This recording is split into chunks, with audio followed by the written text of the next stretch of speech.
Մարդ արարածը երկիր մոլորակի վրա իշխող է, իշխում է բնության վրա,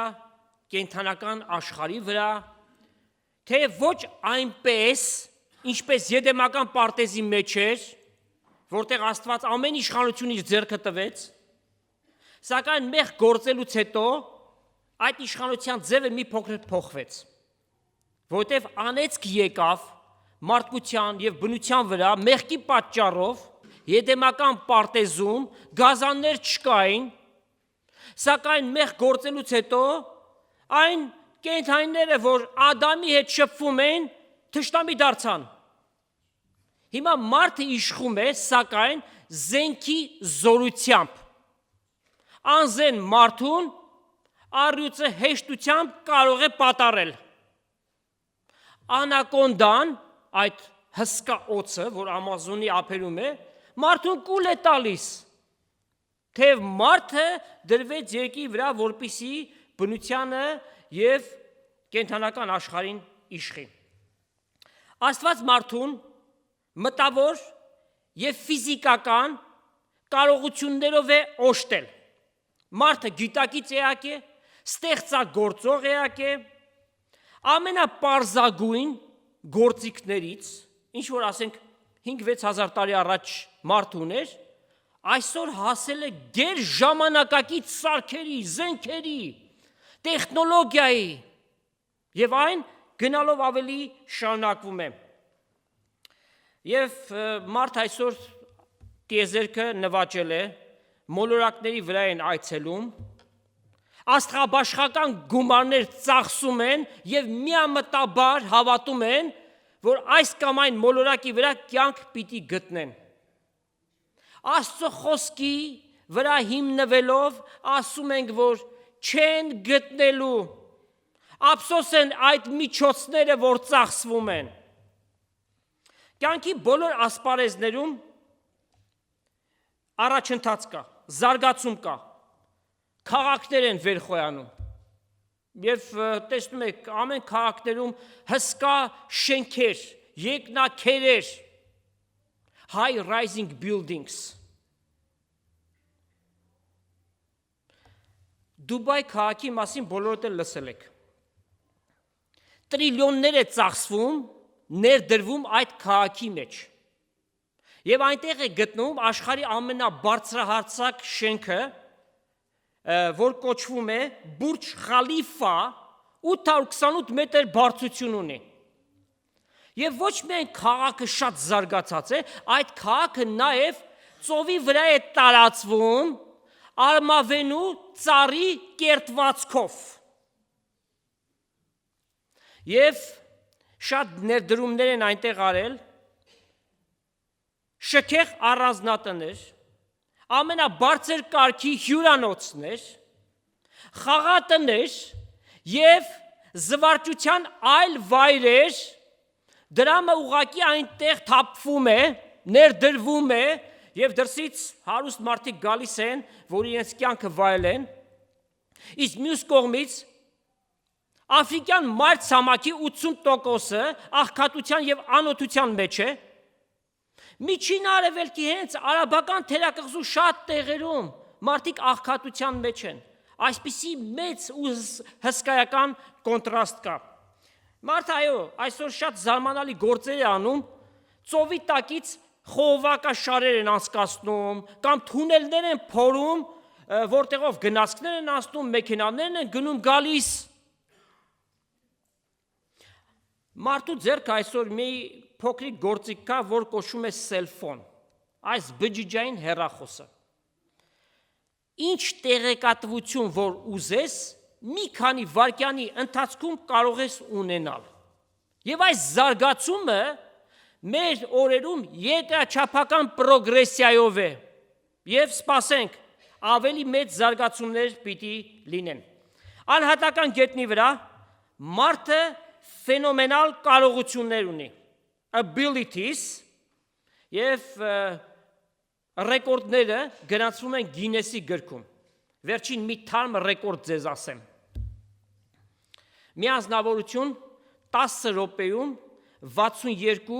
hot dog նրբ երշիկ է կերել։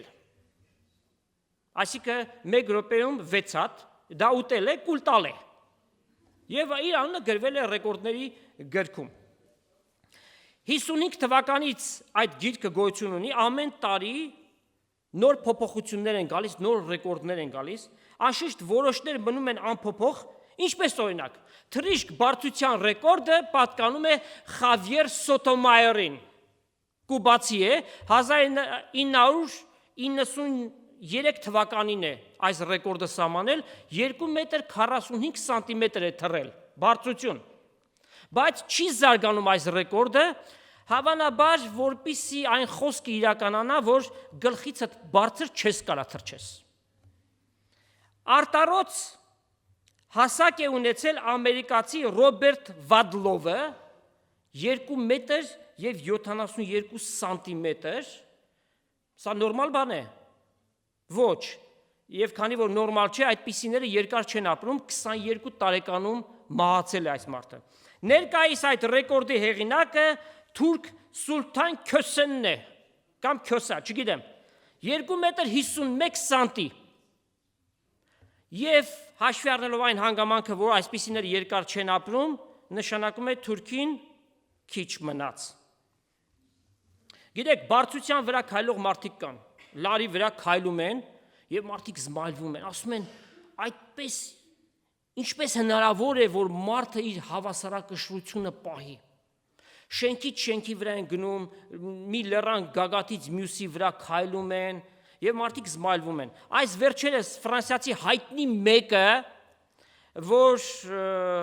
շատ ռեկորդներ էր սահմանել, 30 մետր բարձրությունից ընկավ ու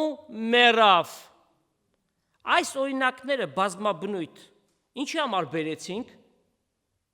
Հենց այնպես չէր, ինքնանպատակ չէր, որպեսզի ցույց տանք, որ մարդկային կարողությունները սահման ունեն, մարդը մեռնում է, իր հետ գնաց նաև իր կարողությունները։ Սատանայի ամբողջ գործը սիրելիներ, մարդուն իր վրա սևեռելն է։ Մարդը իր վրա է կենտրոնանում, անձնակենտրոն, self-centered, ինքնահավան, ուրիշներին վերևից նայող, և ներկա ժամանակներում այս բանը խիստ տեսանելի է։ Այսպիսի մի համաճարակ կա տարածված էպիդեմիա, և սա ֆիզիկական հիվանդության չէ, այս էպիդեմիան, բայց կարող ենք ասել շատ վատ մի բան է, այս սելֆի անելու էպիդեմիան։ Բջջային հեռախոսով անպայման մարդը ինքը իրեն պիտի նկարի, նկարում են նստած, կանգնած, պառկած, հաց է ուտում նկարում է, բերանն է սրբում նկարում է, սեղանի շուրջ կամ սեղանի շուրջը, ինչ ասես, և դրանք դրվում են Instagram-ի, Facebook-ի վրա, մարդկանց ցուցադրության մի բան է, ինչ-որ ձևով PR անել է, իր վարկանիշը վեր բարձրացնի, մարդիկ գովասանքի խոսքեր իր մասին գրեն։ Արցախի այս պատերազմը, որ եղավ 5 օրյա, շատ ֆիդայիններ, ովքեր որ 90-ական թվականներին կռվել էին, այդ մարդիկ 60-70 տարեկան դարձած, նորից զենք վերցրեցին, որպեսզի գնան և պաշտպանեն այդ սահմանները։ Իրենց հետևից գնացին նաև ուրիշ մարդիկ էլ, խմբերով գնացին անգամ, բայց կռվելու համար չգնացին։ Գնացին, որպեսզի այնտեղ իրենց սելֆի անեն, որ իրենք գտնվում են Ղարաբաղում, և այդ նկարները գցեն սայթերի վրա, գովասանքի խոսքեր ստանան, ինչ հայրենասեր մարդ է, բայց եթե ասես արձենքը պիտի կռվես, չի կռվի։ Ուրեմն, ինչն է հարցը, ամբողջ հարցը կայանում է նրանով, սրա մեջ, որ իր անձը ցուցադրվել, ես եմ։ Նոր դարաշրջանական ուսմունք կա, կոչվում է New Age Movement։ Հենց միտված է այդ բանին, ուսմունքը սրա վրա է, դու ինքդ, քո կարողություններդ, քո զորությունդ, և նաև արևելյան կրոններից ներթափանցած մի այսպիսի ուսմունք կա, կոչվում է self-realization, Այսինքն, քո մեջ ֆենոմենալ կարողություններ կան, բայց քանի որ դրանք չես գործածում, փակված են։ Իսկ եթե սկսես իրագործել, դու կտեսնես, թե դու ով ես։ Դու ինքդ եւ սատանան այս ձևով մարդկանց խաբել է։ Ունեցածը տաղանդները, կարողությունները, ստացվածքները եւ մարդկանց կողմից ասում են. դու չգիտես դու ով ես։ Մարդը չգիտի, բայց սատանան մարդկանց միջոցով դրդում է, թե դու ով ես։ Գնալով ավելի ցցում պիտի լինի այս բաները։ Երկրորդ Տիմոթեոս 3:4 համարներում 2 Timothy վերջին ժամանակների մարդկանց բնութագիրն է գրված։ Իս շարս նշված շատ բաների գրված է, որ վերջին ժամանակներում մարդը պիտի լինի անձնասեր, դրամասեր, անբարտավան, հայոյիչ եւ շարքը բավական երկար է, դուք կարդացեք։ Իսկ 5-րդ համարի մեջ ասում է. անգամ աստվածպաշտության կերպարանքը պիտի ունենան։ Արտաքինից պիտի թվա, որ այս մարդիկ աստվածապաշտ են, բայց իրականության մեջ աստվածպաշտության զորությունը, որ Քրիստոս է, ուրացել են։ Եվ Պողոս առաքյալը Տիմոթեոսին ասում է. սիրելի եղբայրս, դու այսպիսիներից հեռու մնա։ Նշված բնութագրումները անձնասեր, ինքն է որ կա, եսը եւ վերջ։ Մեկը որ անձնասեր է, աստվածասեր չի կարող լինել, որտեղ աստվածասեր լինելու համար քո անձիցդ պիտի իջնես, որ Տիրոջը սիրես։ Դրամասեր, արծաթասեր, փողասեր, մամոնան պաշտող, այսօր որքան այդպիսի մարդիկ կան եւ առաջի Տիմոթեոս 6:7-10 համարներում կարդում ենք. Վասնզի ոչինչ չբերեցինք այս աշխարհ եւ հայտնի է, որ ոչինչ էլ չենք տանելու։ Կա մեկը, որ ասի իր հետ մի բան պիտի տանի։ Հա? Հին թագավորների կամ զինվորների հետ միասին, որոնց թաղել են, նրանց հետ տարբեր բաներ են դրել։ Իրենց պատերազմական գործիքները, ուտելիք են դրել։ Դա նշանակում է իրենց հետ մի բան տարան։ Ոչինչ էլ չես տանում այս աշխարհից։ Ոչինչ։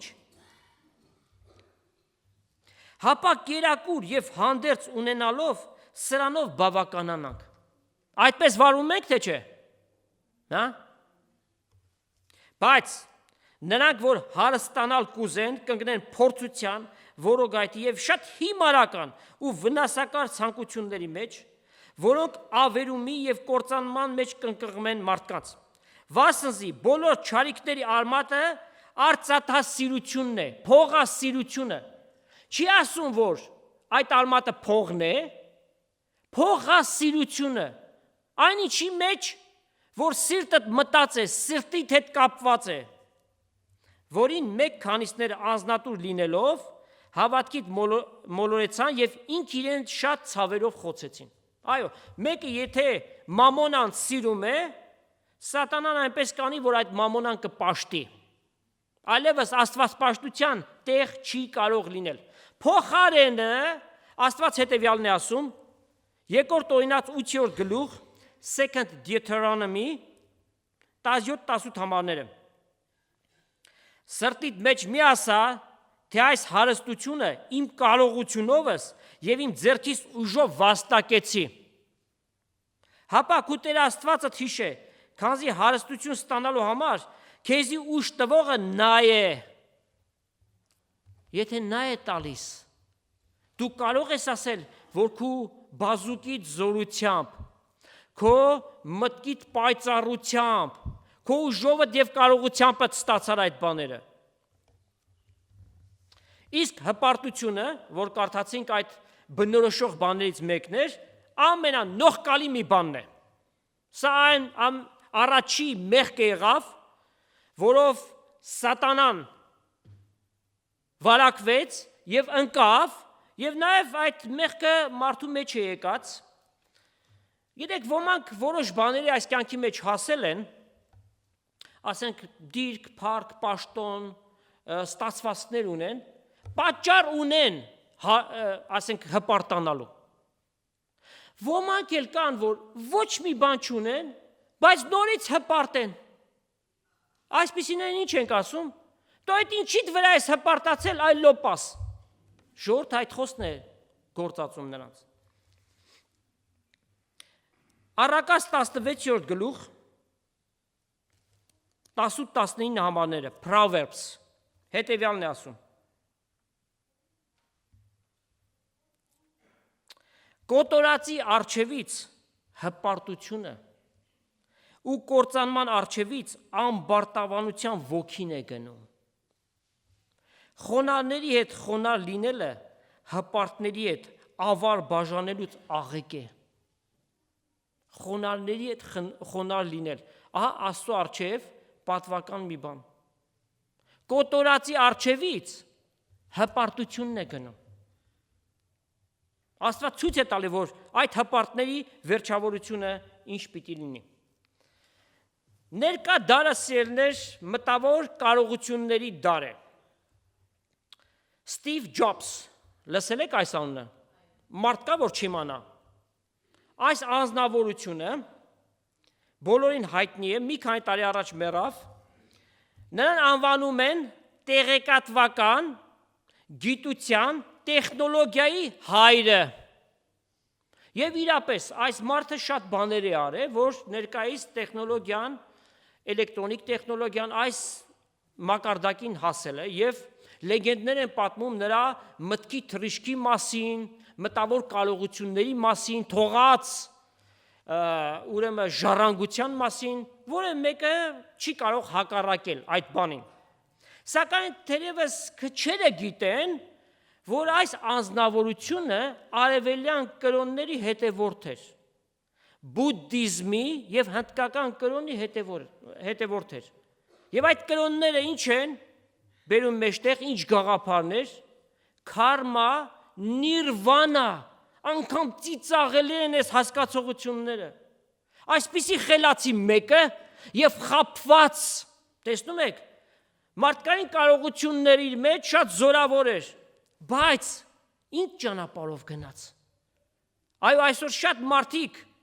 այսպիսի փուչ բաների հավատում են նիրվանայի, սակայն մեռելների հարությանը չեն հավատում։ Դպրոցներում, քոլեջներում հաճախ հարցումներ են անում, հարցախույզ են անում, թե ում կուզես տեսնել որպես քո կյանքի օրինակը, կամ ում կուզես նմանվել, եւ երիտասարդների մեծամասնությունը մատնանշում են հայտնի մարդկանց, ասենք Հոլիվուդի աստղերին, դերասաններին, երգիչներին, եւ այս նմանվելու մոլուցքը ահավոր մի բան է։ Օր ու գիշեր հետևում են այդպիսիներին,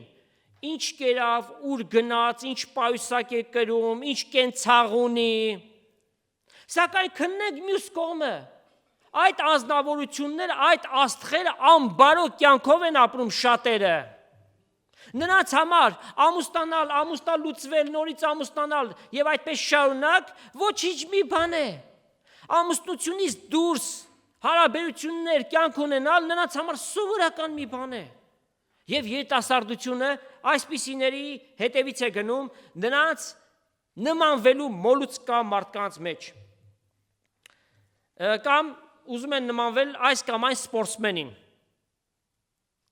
Մարդու ամբողջ մարմինը թաթուներով, դաջվածքներով պատված է, պարզ չէ որ նրան հետևողը մի օր էլ ինքը իր վրա պիտի անի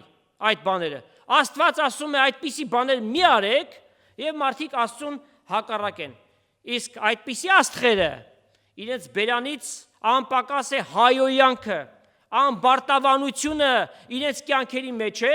եւ երիտասարդները այդպիսիներին ուշադրություն են դարձնում։ Մարդը մարդուն իր չափանիշներով է տեսնում, բայց ինչպես է տեսնում Աստված մարդուն, սա է կարևորը։ Ետեմական պարտեզից դուրս վռնդվելուց հետո Աստծո պատկերի եւ նմանության պես ստեղծված մարդուն Աստված տեսնում է որպես թշվառ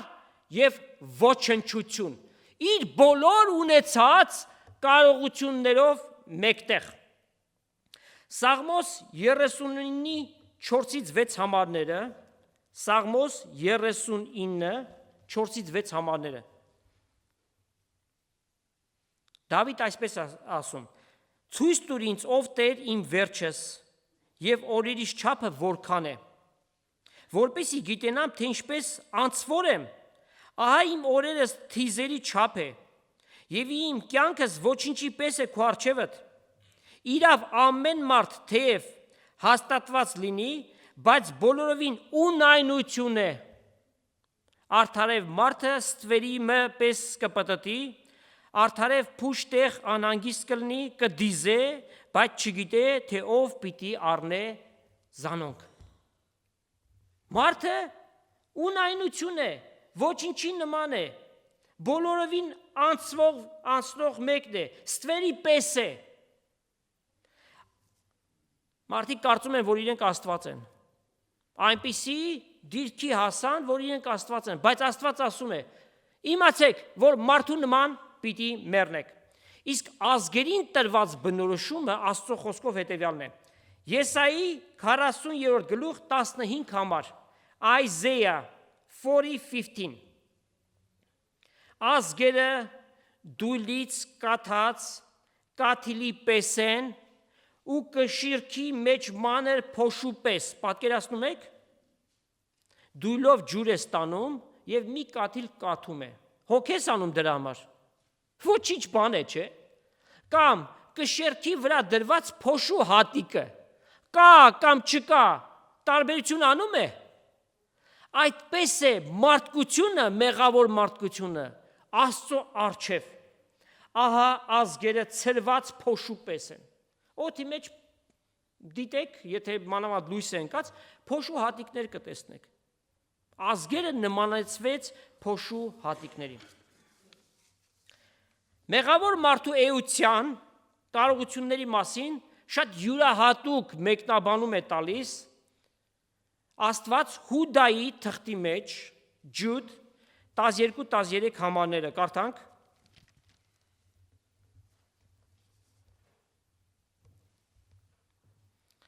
Սրանք, այսինքն այդ մեղավորները, ձեր սիրո խնջույքների մեջ արատներ են,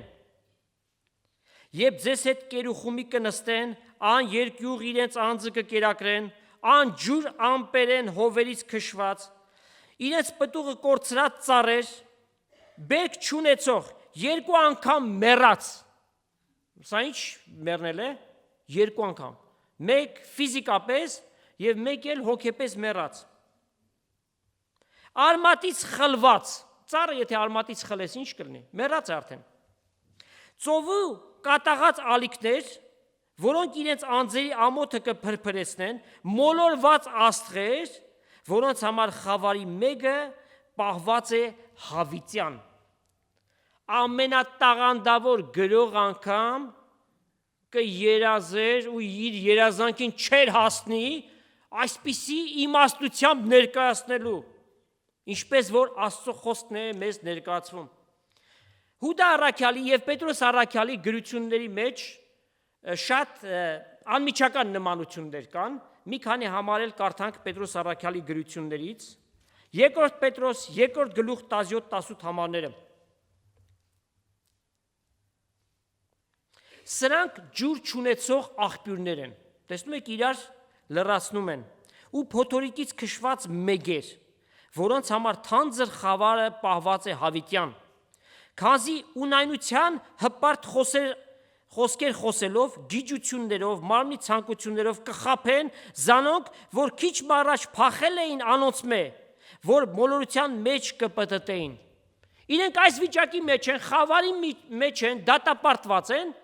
ուրիշներին էլ ուզում են իրենց ճանապարհներով տանել։ Փոթորիկից քշված մեգեր, մեգ ինչ է, ամպեր, փոթորիկ ամպը, որ քշում է, ինչ է անում, ցակ ու ցրիվ այս կողմ այն կողմ, ապականության ծառաներ, այս կյանքը, որի մեջ իրենք Աստված չունեն, ապականության ծառաներ են նրանք։ Մի քիչ էլ խորանանք, ադամական մարդու նկարագիրը քննենք և դիմենք Հոբի գրությանը, Հոբ 4 գլուխ, անգլերենով Job, 17-19 համարները։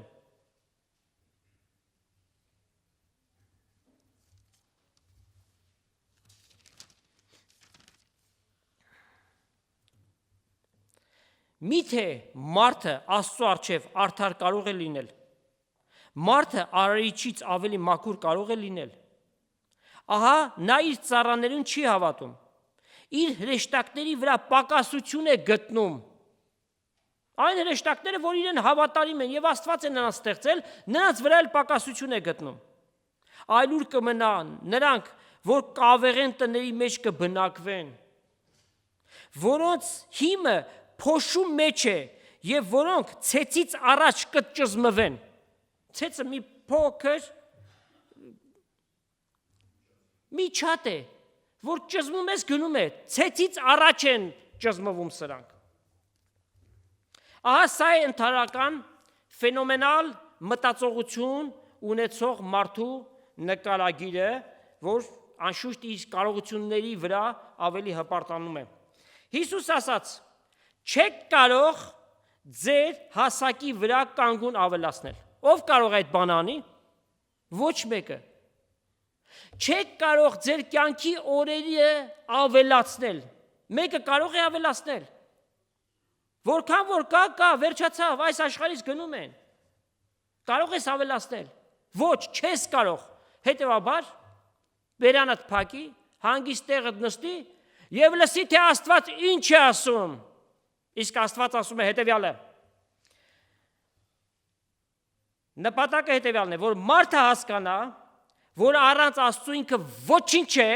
իր բոլոր կարողություններով մեկտեղ, բարի բուն եւ ուղղակի իմաստով։ Ով մարդ արարած Ադամի սերունդ իմացի, որ Աստծո առջև դու ոչինչ ես։ Եվ քո կարողություններդ ոչինչ են, Աստծո առջև որևէ արժեք չունեն։ Մեր հոգևոր եղբայրներից մեկը իր մարմնավոր եղբոր հետ, արունակից եղբոր հետ զրուցելու ժամանակ ասում է, այն հաջողությունները, որ ունեցա, ինչ որ ինձ տրվեց, Աստծո զորությամբ էր, իր շնորհքով էր։ Իսկ եղբայրը ասում է. «Բա դու հեչ»։ Իսկ եղբայրը ասում է. «Այո, ես հեչ»։ Այո, մարդը հեչ, թող Աստված լինի ամեն բանի մեջ։ Չեն հասկանում մարդիկ։ Պողոս առաքյալի նման մեկը, գիտեք, որ հասարակությունից էր ինքը գալիս, էլիտայից, ամենաբարձր, կրթված մի անձնավորություն էր Պողոս առաքյալը, որ այն ժամանակ հազվագյուտ մի բան էր, այդպիսի կրթություն ունեցող մեկը, որ ինքը փարիսեցի էր, այն էլ շատ հարգված մի անձնավորություն, փառք ու պատիվ ուներ։ Ինքը այն ժամանակ հարուստ էր, որովհետև ասում է, չէ, գիտեմ հարուստ լինելը, գիտեմ չքավորություն քաշելը։ Դա այն ժամանակ էր, երբ որ ինքը փարիսեցի էր եւ ամեն բան իրեն տրվում էր հեշտությամբ։ Սակայն տեսեք թե ինչ է ասում. ոչ թե ես, այլ Քրիստոս, ոչ թե ես, այլ Աստծո շնորհքը։ Իր կարողությունը տեսնում է Աստծո զորության մեջ։ Իր կենթանի լինելու համար այսպես է գրում, որ ինքը կենթանի է, որովհետև Գաղատացիս 3-րդ գլուխ 20 համար, Galatians 3:20, Քրիստոսի հետ խաչը ելա, եւ այլ կենթանի են ոչ թե ես, հապա Քրիստոս կենթանի է իմ մեջս, հին Սողոսը չի ինքը, իր մեջ նոր ծնունդ եկավ, բայց ես հիմա որ մարմնովս կապրեմ, Աստծո որդու հավատքով եմ ապրում, որ ինձ սիրեց եւ իր անձը ինձ համար զոհեց։ Ահա իր կենթանի լինելու ամբողջ իմաստը, որ ինքը Քրիստոսի մեջ է եւ Քրիստոսը իր մեջ է։ Ոչ թե հին Սողոսը խաչի վրա մեռավ, ինչպես ադամական ամբողջ սերունդը խաչի մահով մահվան դատապարտվեցին։ Աստծո կարողությունը եւ ոչ թե իր զորությունն ու կարողությունը։ Բոլորդ էլ տեսած կլնեք կանաչ մի ցողուն, վրան ծաղիկել է աճել, հովը վրայից անցնում է, այնպես է դողում այդ ծաղիկը, թվում է, որ արմատախիլ կարող է լինել։ Բայց Աստված նրա մեջ այնպիսի մի զորություն է դրել, որ այդ ծաղիկը լույս տեսնելու համար, արևը տեսնելու համար ասֆալտի հաստ շերտը կարող է ճեղքել եւ դուրս գալ։ Դեռ ավելի զորավորները կան, որ բետոնե սալիկներն են ճեղքում եւ դուրս են գալիս։ Աստված այդ զորությունը նրանց մեջ դրեց։ Բայց այդ նույն ցողունին վրան կարող է ստրորել եւ նա կհանեթանա, կգնա, վերջացավ նրա կյանքը։ Դավիթ թագավոր։ Երբ որ ասում ենք թագավոր, սա նշանակում է, որ առանձնահատուկ մեկը չէ, եթե թագավոր է, մանավանդ այն ժամանակ, միահեծան իշխանություն։ Իր համար չէ, բառը չկար։ Ինչ որ ուզեր, ամեն բան իրեն պիտի տրվեր։ Ահա տեսեք, Դավիթ թագավորը իր հաջողությունը, առաջընթացը, ամրությունը որտեղ է տեսնում։ Տեսնում է միմիայն Աստծո կարողության եւ զորության մեջ։ Սաղմոս 28:7 հետևյալն է գրում. Տերը իմ զորությունս եւ ասպարս է։ Ներկայիս այդ որ մեկ նախագահը կամ թագավորը այսպիսի մի բան կասի, արդեն իրենք իշխանության եկան, ամեն զորություն իրենց ձեռքն է, իրենք էլ Աստծո պետք չունեն։ Իմ Աստվածս եւ իմ փրկությանս վեմը։ Դավիթ չէ որ դու թագավոր ես, բայց Դավիթը շատ լավ հասկացավ, որ իր ուժով, իր կարողությամբ, իր բանակի շատությամբ չէ, այլ Աստծո զորությամբ եւ կարողությամբ։ Սաղմոս 18-ի մեջ այս մեր ասածների արտացոլումը այնտեղ է։ Կարդանք։ Սաղմոս 18 առաջի երկու համարները։ Ով Տեր իմ զորությունս, սա մեկ հաշվեցեք, քեզ պիտի սիրեմ։ Տերը իմ վեմս է, քանիս եղավ։ 2 ամրությունս ու փրկիչս, իմ Աստվածս իմ պարիսպս է, ես անոր պիտի ուսամ, նա իմ վահանս ու իմ փրկությանս եղջյուրը, իմ բարձր աշտարակս։ Երկու նախադասության մեջ որքան բաներ նշեց։ Տերն է ամեն բանի մեջ իր կյանքում։ Աստվածային այս ամենակարողության ներքո Դավիթ իրեն գիտեք ինչպես է տեսնում։ Սաղմոս 22:6 Ես ворթ եմ, worm ու մարդ չեմ։ Այդպես է տեսնում։ Եվ դրա համար Աստված նրան շատ օրհնեց իր բոլոր թերություններով եւ մեղքերով հանդերձ եւ ինչպես բարձրացրեց, որ Քրիստոս նրա սերունդից եկավ եւ Դավթի որդի կոչվեց։ Դատավորաց 13-րդ գլխում մի ուխտավորի մասին է գրված, կրայեցիք The Book of Judges։ Այդ անձի անունը Սամսոն էր։ Եվ Աստված այսպիսի վկայություն է բերում նրա համար, հրեշտակը բերեց, տղան մոր որովայնից միջև իր մահվան օրը Աստծո ուխտավորը պիտի լինի։ Իր գլխին ածելի չպիտի դպնի, իր մազերը պիտի երկարեր եւ գաղտնիքը դրա մեջ էր, զորությունը Աստծո կողմից ունեցած զորությունը իր երկար մազերի մեջ էր։ Եթե այդ մազերը կտրվեր, զորությունը պիտի գնար։ Եվ Աստված նրան ֆիզիկական մեծ զորություն էր տվել, այնպես որ ճանապարհին իրեն պատահած առյուծին մեջտեղից կիսեց։ Պատկերացրեք ինչ ֆիզիկական զորություն ինքը ուներ։ Ամբողջ պատմությունը հավանաբար շատերը գիտեք, նրանք ովքեր որ չգիտեն կամ մոռացել են, ձեզ տնային աշխատանք։ Դատավորաց 13-րդ գլխից մինչև 16-րդ գլուխները կարդացեք, Սամսոնի ամբողջ պատմությունը այնտեղ է։ Բայց այս երիտասարդը, Աստծո այս մարդը հրապուրվեց մի կնոջով, ում անունը Դալիլա էր։ Եվ այս կինը կռապաշտ էր։ Եվ Սամսոնը իր ծնողների կողմից այդ զգուշացումը ստացել էր, որ կռապաշտերի հետ գործ չունես, որովհետև այդպիսիները սատանայի որպես գործիքն են հանդիսանում։ Այս կինը անընդհատ սկսեց նեղել Սամսոնին, ասելով, որ ինչի մեջ է քո զորությունդ, ինձ ասա, ուրեմն չես սիրում։ Այնպես որ Սամսոնը իր սիրտը բացեց նրա առջև եւ նրան ասաց, որ զորությունս մազերիս մեջ է, եթե ածիլվի գլուխս, այդ զորությունը կգնա։ Եվ Դալիլան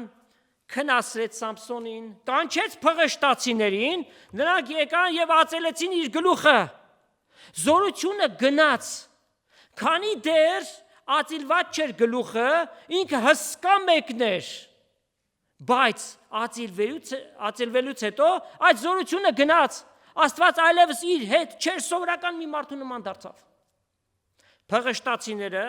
նրա աչքերը փորեցին եւ բանտի մեջ աղորիքի քարեր պտտում։ Իրեն ամեն տեսակ վնասներ եւ ծաղրանք իր վրա արեցին, ի վերջո հավաքվել են Դագոն կոչված իրենց կուրքը կար, որ մարդու կերպարանք ուներ, բայց գլուխը ձկան կերպարանքով էր։ Հեթանոսները ինչ անմիտ են եղել, չէ՞։ Եվ դա իրենց աստվածն է, որ պիտի պաշտեն, 3000 հոգիներ հավաքվել են եւ ծաղրում են Սամսոնին եւ այդ կուրքին զոհ պիտի մատուցանեն։ Սամսոնը խնդրեց Աստծուն. ով Տեր, մեկ անգամ եւս քո զորությունը ինձ տուր։ Եվ Աստված տվեց այդ զորությունը, ինքը կանգնած էր երկու սյուների մեջտեղը, այդ զորությունը առնելով հրեց այդ սյուները եւ ամբողջ այդ կառույցը քանդվեց եւ 3000 հոգիներ իր հետ մեռան։ Մարդկայնորեն իր կարողությունները շատ սահմանափակ էր, բայց Աստվածային զորությամբ ինչպիսի գործեր կարողացավ անել։ Պողոս առաքյալը ասում է. երբ կտկարանամ, այն ատեն եմ զորավոր։ Երբ որ մարդկային իմ տկար վիճակս են տեսնում, այն ժամանակ Աստծո զորությունն եմ տեսնում, Աստծո կարողությունն եմ տեսնում։ Եվ հետո Փիլիպեցիներին, Փիլիպեցիս 4:13,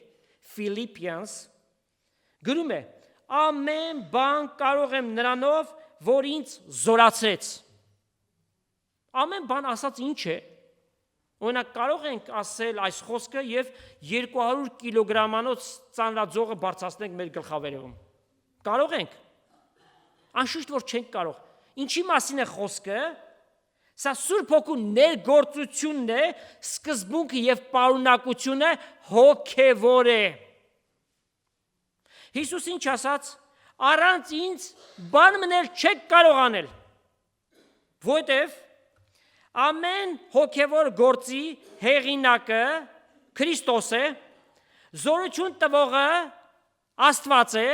եւ այդ բանի մեջ մղողը, առաջնորդողը Սուրբ Հոգին է։ Այդ դեպքում անպայմանորեն օրհնություն կլինի, թե անհատապես եւ թե հավաքականորեն հոգևոր շինություն կլինի եւ արդյունքում կփառավորվի Սուրբ երրորդությունը։ Բայց ուրիշ մի տարբերակ էլ ներկայացնենք, որ սա էլ կա ցավոք սրտի, հոգևոր գործի հեղինակը Քրիստոսը չէ, ներշնչողը եւ մղողը Սուրբ Հոգին չէ, այլ մարդու անձը։ Շատ հնարավոր է, որ մեծ ոգևորությամբ էլ այն ներկայացվի, ջանքով ապահովելով նաև երևելի պատկերը,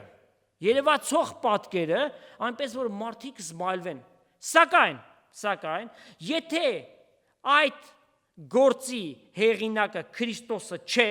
այլ մարդու անձն է, նշանակում է դրա տակ թաքնված սխալ դիտավորություն կա, մարդու փառավորվել կա եւ նաեւ ակնկալել մարդկանց կողմից գովասանքի խոսքեր։ Աստված ասում է. ուժով չէ, զորությամբ չէ, այլ իմ հոգովս։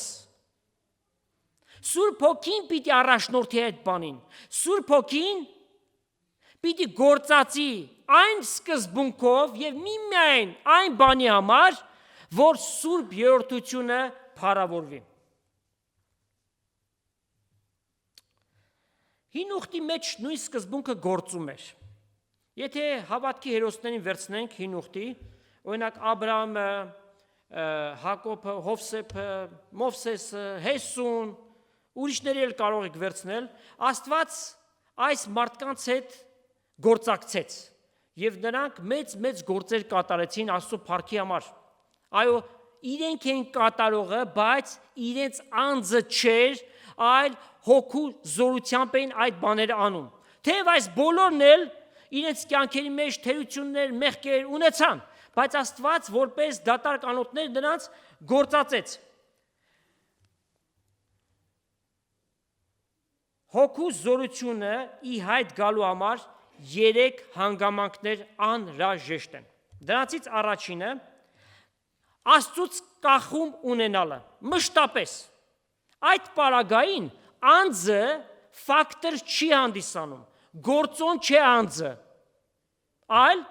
Սուրբ Հոգին է գործոն հանդիսանում։ Dependency from God, առաջինը սա է։ Երկրորդ հավատարմություն Աստծո հանդեպ, faithfulness to God։ Այո, կարող ես շատ կարողություններ դու ունենալ, բայց հավատարիմ չգտնվես Աստծուն եւ Աստված քեզ չի գործածիր։ Հավատարմությունը անհրաժեշտություն է։ Եվ երրորդ պատրաստակամություն, availability։ Դու պատրաստական պիտի լինես։ Ժամանակը Տերը գիտի, իրավիճակները Տերը գիտի, թե ինչպես քեզ պիտի գործածի։ Բայց կարևոր հանգամանքներից մեկն էլ հետևյալն է, որ խոնար սիրտ պիտի ունենաս Տիրոջ առջև, որպիսի ինչ էլ որ լինի, արդյունքում փառավորվի Սուրբ երրորդությունը։ Անշուշտ, երբ որ խոնար անդադ նշում ենք, աշխարհի համար սա ինչ է, անընդունելի մի բան է, գիտեք, կմահարած մի բան է, հեգնված մի բան է, խոնարհություն, որովհետև մարդկությունը սովոր է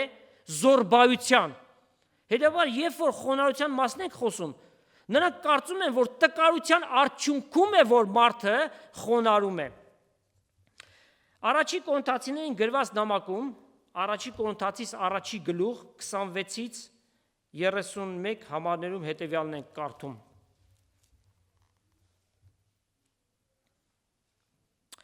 Արդարև դուք ձեր կոչումը կտեսնեք եղբայրներ, որ ոչ թե մարմնի կողմանից շատ իմաստուններ եւ ոչ թե շատ զորավորներ եւ ոչ թե շատ ազնվականներ կանչվեցին։ Այսինքն մտային կարողությունից, բազուկի ուժից կամ այս կամ այն գերդաստանից լինելով չէ, որ Աստված մարդուն ընտրում է, բայց Աստված աշխարհիս հիմարները ընտրեց եւ այս խոսքը հաճախ հավատացյալներին գայթակղում է։ Ինչպես թե ուրեմն Աստված մեզ հիմար է անվանում։ Ինչ է սա նշանակում։ Միթե մենք հիմար ենք։ Ոչ։ Աշխարհն է մեր մասին այդպես մտածում։ Որ ովքեր են այս մարդիկ, ինչ են խոսում։ Իրենց ասածը հիմարություն է, հետևաբար մեզ հիմար են անվանում, բայց ճտերը աշնանն են հաշվում, չէ՞։ Ժամանակը որ գա կտեսնենք, ով է հիմար, ով է իմաստուն։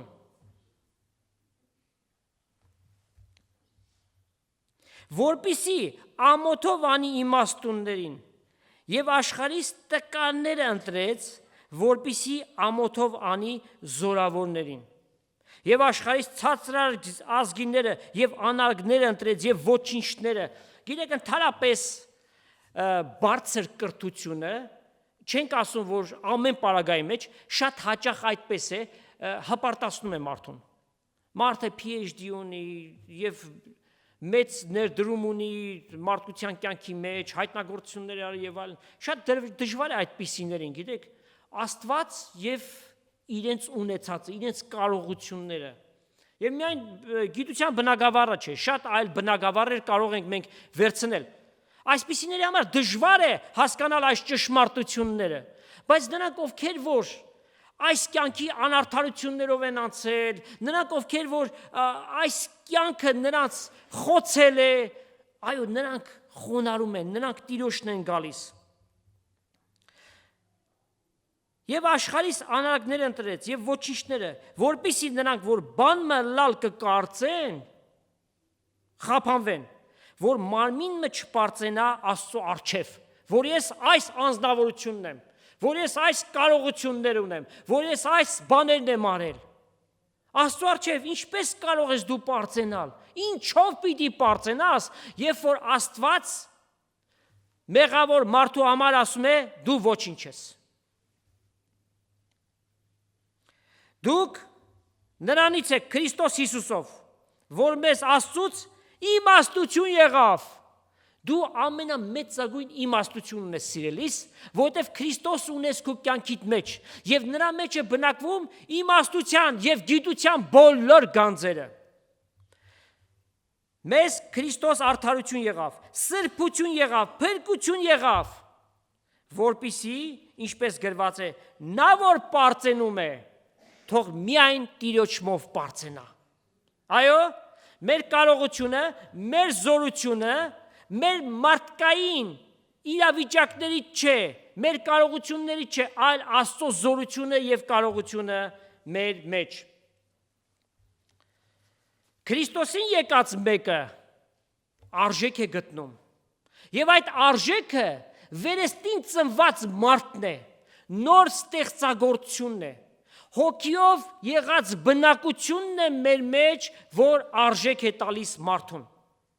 Հարցումը հետևյալն է. դու այդ արժեքը ձեռք բերել ես թե ոչ։ Եթե Քրիստոսին չունես, Աստծո առջև ոչինչ ես։ Անարգ վիճակի մեջ ես, որպես մեղավոր դատապարտված ես եւ քո մեղքերը քո ուսերիդ վրա շարված են, որ մի օր Աստծո առջև պիտի կանգնես եւ կյանքիդ համար պատասխան պիտի տաս։ Բայց եթե Քրիստոսին որպես քո Տերը եւ Փրկիչդ ընդունես, ահա այդ մեծ արժեքը Քրիստոսը Սուրբ Հոգով պիտի գա եւ բնակություն պիտի անի քո մեջ եւ դու Աստծո տաճար պիտի դառնաս եւ Աստծո որդի պիտի կոչվես ու նաեւ քեզ համար սպասվում է մեծ ժառանգություն, որ Աստված պատրաստեց։ Եթե միջև հիմա այդ բանը չես արել, այսօր այս պահին ամենալավագույն ժամանակն է, որ խոստովանես, որ դու մեղավոր ես, խոսքով, գործով, խորհրդով, որովհետև քո մեջդ կրում ես մեղավոր բնությունը, որի որպես արդյունք մեղքեր ես գործում։ Երբ որ խոստովանես եւ Հիսուսին ընդունես ու դավանես Տեր եւ Փրկիչ, Հիսուս Քրիստոսի արյունը քեզ բոլոր մեղքերից պիտի սրբի եւ դու Աստծո որդի պիտի դառնաս։ Ամենամեծագույն կոչումը թե այս երկրի վրա եւ թե հավիտենականության մեջ։ Ուրեմն այդ քայլը կատարի եւ Տերը քեզ մեծապես պիտի օրհնի։ Իսկ մենք սիրելիներ, որ տարիներ առաջ այդ քայլը կատարեցինք, լավ գիտակցենք, որ մեր կարողությունները Աստծո առջև ոչինչ են, սակայն Աստծո կողմից տրված կարողությունները նաև մեր մարդկային ունեցած կարողությունները նորոգում են եւ Սուրբ Հոգին առաջնորդում է, որպեսզի մենք իր առջև ներկայանանք Աստծո կարողություններով։ Եվ այդ զորությունը փառք է բերում Տիրոջը։ Հետևաբար մենք ամեն մեկս մեզ հարց տանք. մեր կարողությունները որտեղից է գալիս։ Մեր հին մարդուց, թե Աստծո զորությունն է մեր մեջ, Տերը մեզ թող իմաստություն տա, որ այս քննությունը կատարենք եւ սպասենք Տիրոջ հրանգին, որ իր զորությունը մեր մեջ ներգործի եւ իր փառքի համար ծառայենք եւ ապրենք եւ Աստված փառավորվի ամեն բաների մեջ։ Ամեն։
այնը